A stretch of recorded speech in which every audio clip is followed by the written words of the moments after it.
this book is going to be like. He's going to draw me to reflect as well. This isn't going to be one of those things where I just read about his story, because immediately I was going, he was drawing you in to consider.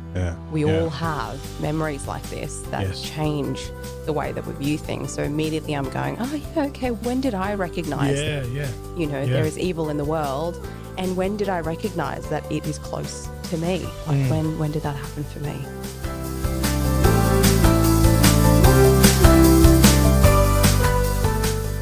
Hello and welcome to this week's episode of Living Fullness. I'm Stina Constantine, and joining me on the podcast is Father Sean Burns.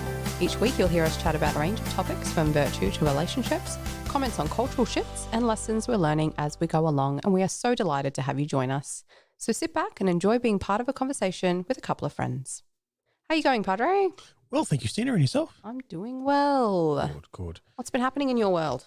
Cathedral weddings have been amping up. Oh. So I'm now at that stage of people getting married next year-ish sometime. So I'm jumping on the horn and being like, hi, this is Father Burns from St. Michael's Cathedral. Just seeing that your wedding is booked in for next year on this particular day and this particular month. And it's probably time that we started catching up for preparation. And so, just making those sorts of calls and getting cool. that all organised. So, yeah. That's fun. Yeah, it's pretty cool. How about yourself? Oh, gosh. I feel like everything is happening all at once over in my world. Sure.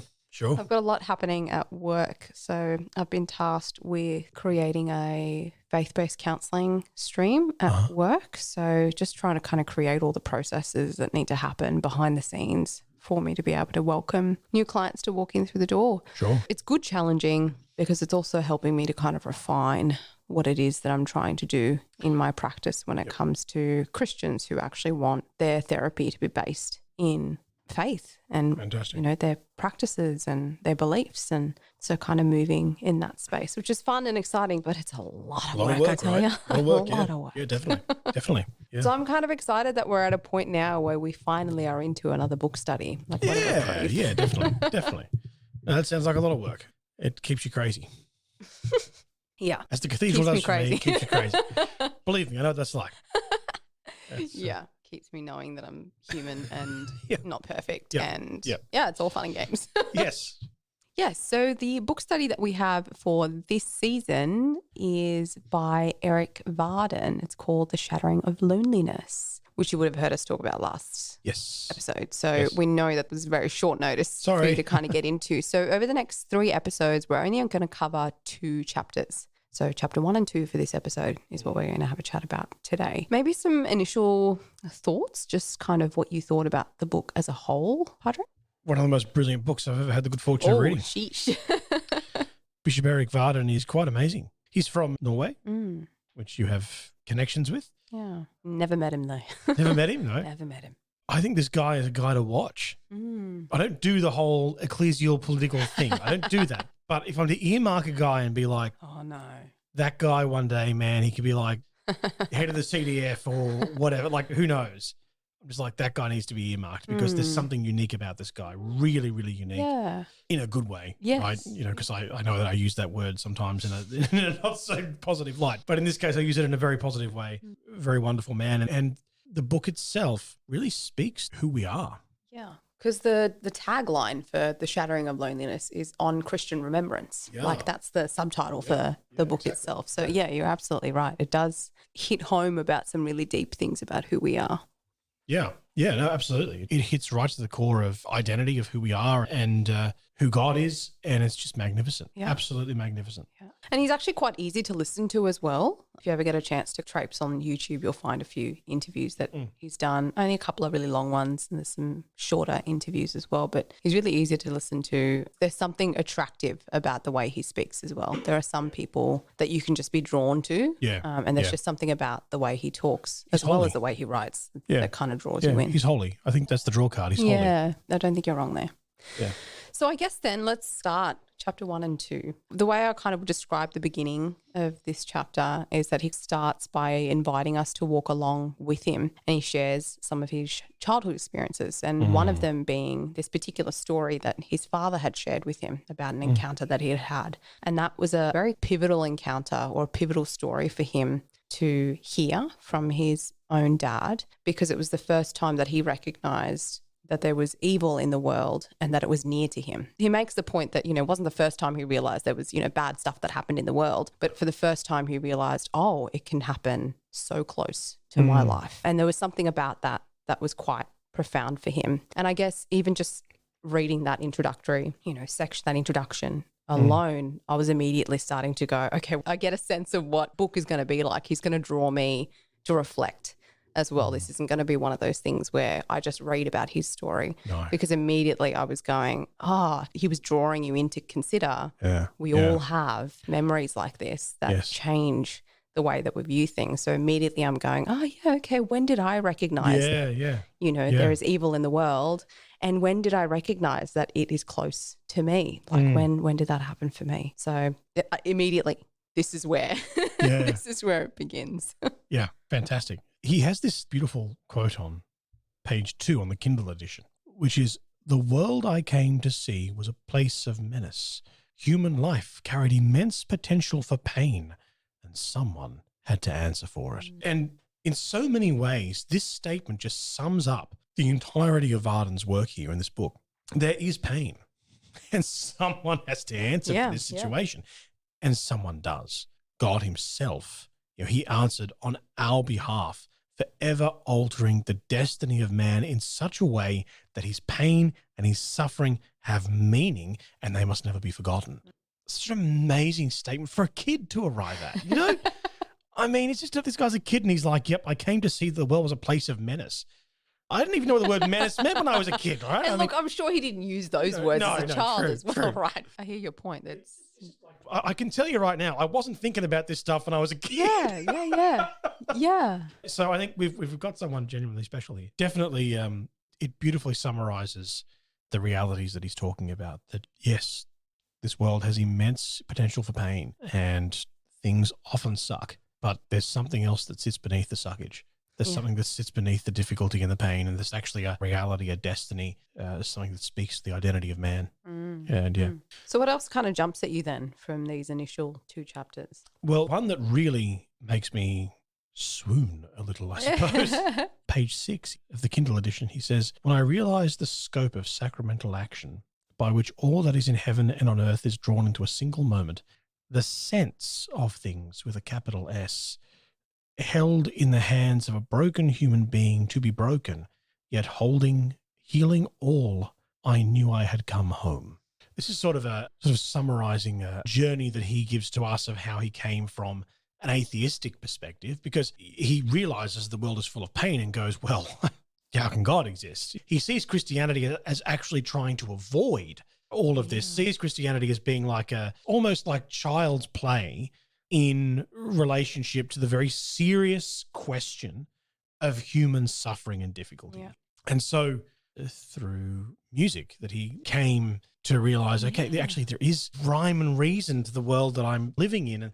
And there's a rhyme and reason that's established by a creator who perhaps is not some vindictive creature, but maybe even a loving God, and eventually came to embrace the reality of the church, the reality of Christ and his church. And upon embracing that, sold him on it was the sacramental reality, the drama that is Christ and his church. The liturgy, the church's public worship is an act of remembrance. And there's a point in the Mass called Eucharistic prayer, and it's the high point of the liturgy. And it's here that the church has this thing called anamnesis, this remembering the work of the Lord. But it's not an empty remembrance. It's a remembrance which reaches into the past and makes present to now those moments of so long ago. And in doing so, those moments are immediately present to us, and they speak of who God is and who we are in the eyes of God. And it actually allows us to participate in the drama of that moment. It actually allows us to be caught up in and be part of that moment, not just passive observers of a play about something that once was, but active disciples, active players of the drama, if you like, of that exact moment. The Christ being made present to us in the Mass is this moment where everything that is broken finds its way to being made whole. This is the moment that brings healing to the drama that is human brokenness. This is where we find the meaning, the healing, the hope, everything that we're looking for as a solution to the drama of human suffering is found in the drama of the divine human suffering, which is Christ himself on the cross and in his resurrection. It's incredible. And the other one that speaks to me is on a page not too far from that. I haven't got a page number there, I'm sorry, but not too far from that. He says, a human being is dust called into glory. To remain within that tension is a challenge. To accept that my nature is defined by a sense of incompletion so vast that it cannot be repaired with the order of creation, not by any possession, any accomplishment, any relationship, is to embrace radical poverty. Dust called into glory. Now that is tension. I'm a created being who is not satisfied by the created world around me. What I have in common with dust is that from the dust I came. Yeah. For all I share in common with the dust of the world, I am not to find my satisfaction in it. My end lies somewhere else. It ends in the supernatural. It ends in glory, which I cannot attain on my own. I am, you are, we are, paradox. Yeah. What about you? A little bit like what you were saying before, one of the lines that stood out to me was on page 10 of the book. To speak of remembrance is to speak of identity. And I think that says something about, who we are and that we were actually made with a purpose, that it goes deeper than just like recalling a memory and just kind of replaying it in your mind, that it actually speaks to who we are. And similar to what you were saying before in terms of, to dust you shall return. On page 15, he says, standing before God in this way, I profess that I am not God. I accept the uncomfortable otherness of God. He is what I am not. Yet my being bears his mark. I walk this earth as yearning incarnate. I just think that that's so beautifully put. And it also says so beautifully that there is a difference between us and God. Like obviously, though, as Christians, we can acknowledge that. But when you're not a Christian, for you to get to a place where you can say, there is something that is different between me and something else that's going on here. There's something, there is like, I'm not whole. There's something else happening here. Absolutely. Particularly in our pantheistic age, right? But as a Christian, for us also to be able to start at this point is also humbling as well. And so that being like, this is the truth of where we need to be at to start on this journey of actually wanting to be more like him, in whose image that we've actually been made. So he makes the point that the difference between God and humanity isn't just something that's outside of us. It's not just about the darkness that exists in the world or the suffering that we see around us in the world, but it's also interior to us as well. So another quote that I've got from page 22, the hand that shaped me in God's image, that refashioned me when I had lost my likeness to that image, reaches out to me now to raise me and carry me home. To return to where we came from may require all our strength. Humility is not a coward's virtue. Its beatitude is found through an abandonment in faith that touches the heroic. It's that whole integration of the identity that we find, and then also acknowledging that it's not just by our own effort. Like there is a sense of God doing the work, like that, the whole idea of him reaching out to carry me home. Like that's just so beautiful. Yeah, it is. But he also elevates again that virtue of humility as well, that we actually need that to be able to be carried home. We need to first be in a place where we can acknowledge we need to be carried home. Yeah, absolutely. Similarly, the way that you talk about that, we need to be carried home, and we recognize that we need to be healed, that Christ's healing, his saving us, that he is not satisfied to save us in this moment. He is not satisfied to give us new life for just this present moment. He will save every aspect of us, and that includes our past. Yeah. He will redeem not only this present moment, but he will redeem also the past from which we have come. And so we must not pretend the past did not exist. We must not pretend as though our past, painful as it may be, something I'm not even bringing into the fore. Not there. No. Actually, God will work with that too. Yeah. He will redeem that too, and he will turn the scars of the past into glorious wounds like his own at the resurrection. And so he has this beautiful line that says, only by recalling what I was can I acknowledge what by grace I have become. Only by acknowledging where God has led me and how he has led me out of that and how he has turned my scars into glorious wounds. Only by acknowledging that am I able to see where I actually am. And so our past it's not to be forgotten. Yeah. And again, one of the lines he has in page 42, he says, chief intoxicant of spiritual life, self-righteous ingratitude. Yeah.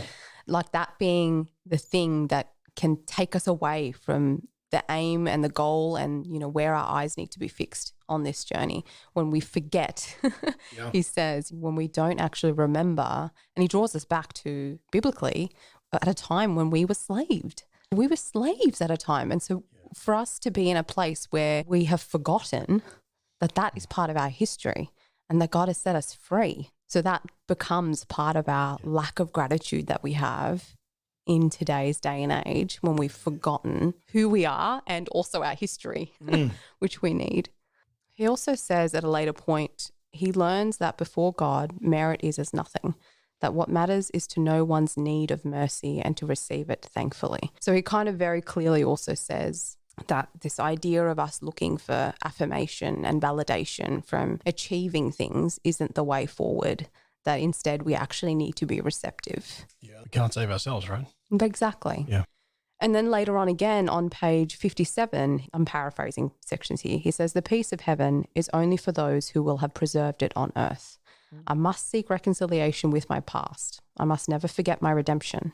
I must learn to be grateful and live a life worthy of the freedom won for me. Even the memories of times spent in the cruelest captivity can become a source of peace, erupting praise. I think to me that speaks really beautifully of the meaning that we can also find in suffering. To be able to look back on our lives, like you were saying before, for people who might be wanting to leave the past in the past, never to glance at it again because it might be so painful or don't see the point in going there, when we can actually look at that and it can be turned into something good if we're willing to let light shine upon those dark places. Yeah. And so we can see that he can actually turn the sufferings that we've faced into something redemptive. Again, going back to what he was saying before, we have to be willing to receive that light into those places first and foremost. Yeah, absolutely. Well, that takes us to the end of our first episode on chapters 1 and 2. Have you got something from it?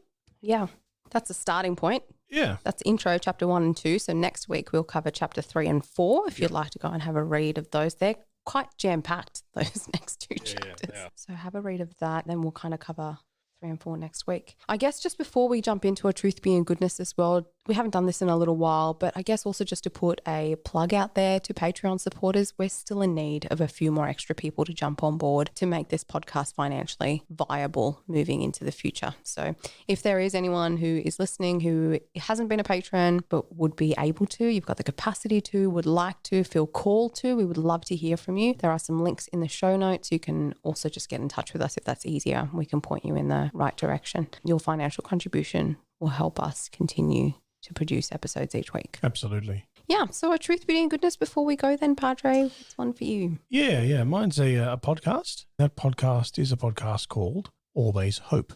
Ah, yes. Yes, by a fellow named Dr. Mario. Yes. And Dr. Mario Sakasa.